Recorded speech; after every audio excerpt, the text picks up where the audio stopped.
Bonjour, alors dans cette vidéo je vais vous parler d'éducation financière, hein, mais avant toute chose je me présente, si jamais vous ne me connaissez pas encore, mon nom est Laura Lipinski.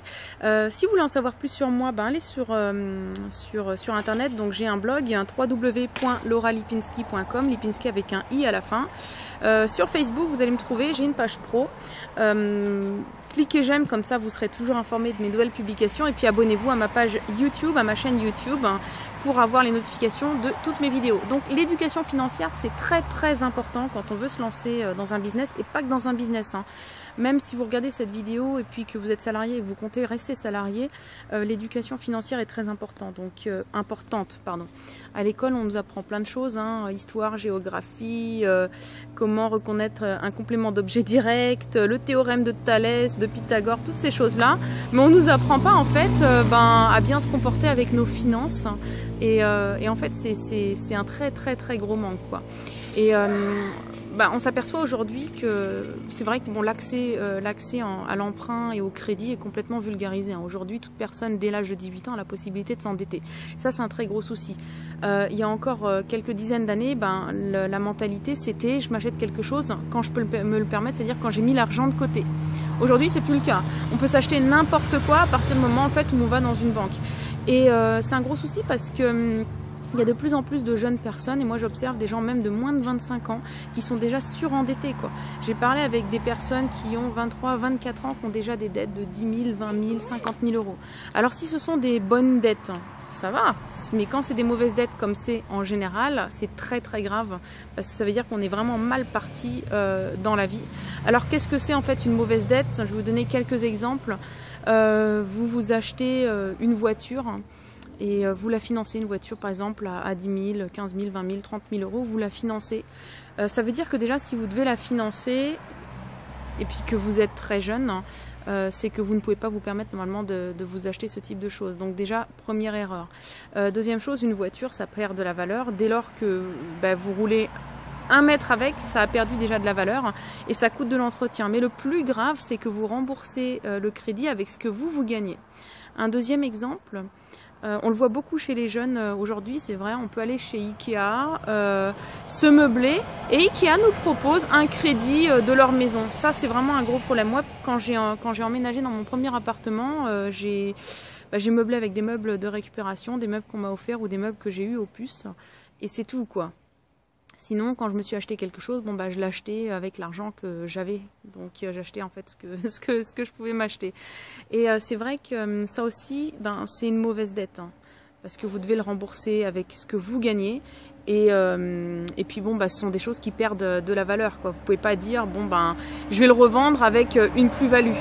Et une bonne dette, en fait, c'est quand vous utilisez l'argent du crédit pour investir dans quelque chose qui va vous rapporter de l'argent.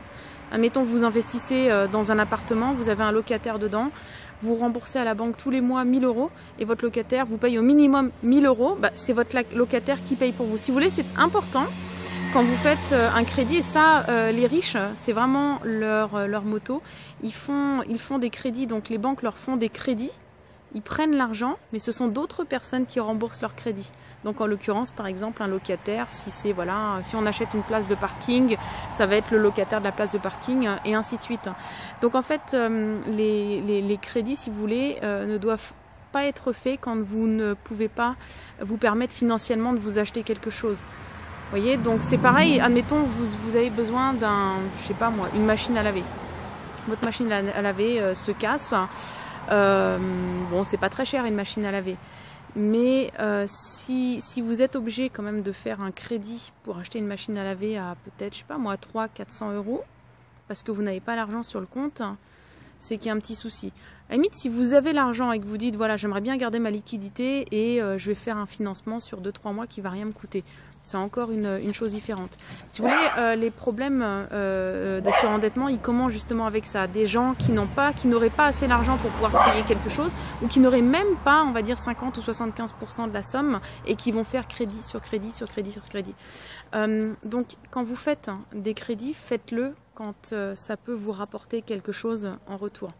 C'est-à-dire que quand le fait de rembourser le crédit revient moins cher que C'est-à-dire que quand le fait de rembourser voilà le crédit, que ça vous coûte moins cher que ce que vous récupérez de l'autre côté.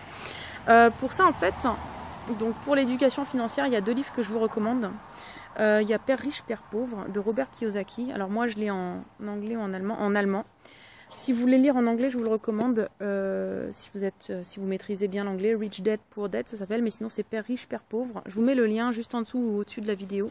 Très, très, très important de lire ce livre parce qu'en fait, c'est vraiment l'éducation financière de base. Vraiment, si vous le lisez, il y a vraiment une lumière qui va s'allumer chez vous et vous allez commencer à changer du tout au tout dans votre comportement avec les finances. Donc si vous voulez vous lancer dans le business, ça c'est un must, vous devez absolument l'avoir lu.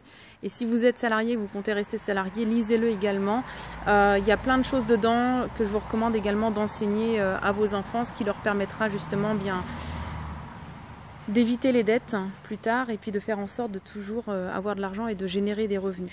Et puis un livre, alors le 2e livre vous le lisez mais après celui-là, c'est toujours de Robert Kiyosaki, c'est Cash Flow Cadran.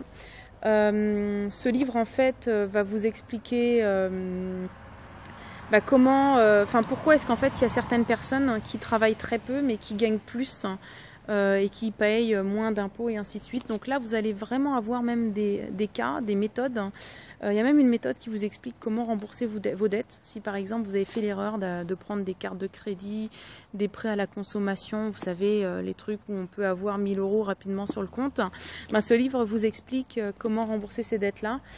Franchement je vous le recommande également très très chaudement parce que ces 2 livres je suis sûre qu'ils vont changer beaucoup de choses dans votre vie, dans votre vision et ça va peut-être même pas peut-être, ça va vous sauver des problèmes d'argent et surtout ça va vous montrer une autre possibilité de pouvoir générer des revenus sans devoir forcément payer plus d'impôts et vous tuer à la tâche quoi.